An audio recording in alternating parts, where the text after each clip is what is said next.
Romy Schneider avait 2 enfants, David, fruit de son amour avec Carrie Mayen, et Sarah, née de son mariage avec Daniel Biasini.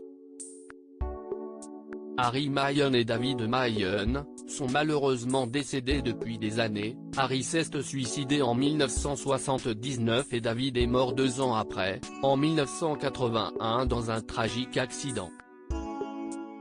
De son côté, l'ancienne compagne d'Alain Delon a rendu son dernier souffle en 1982, 10 mois après la mort de son fils adoré.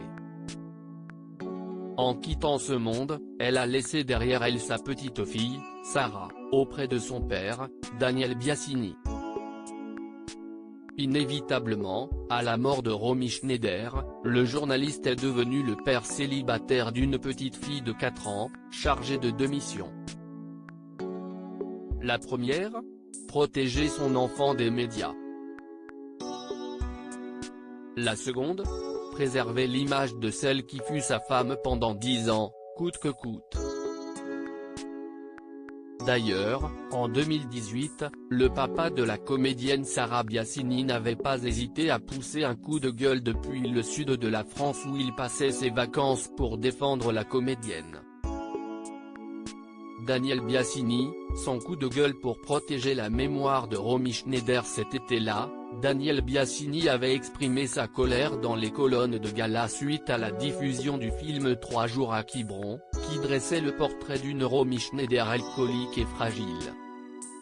Et si est en particulier cette scène, où la star de Sissi aurait refusé de prendre son fils au téléphone car elle était trop ivre pour lui parler, qui l'a rendu fou, ça me prend à la gorge.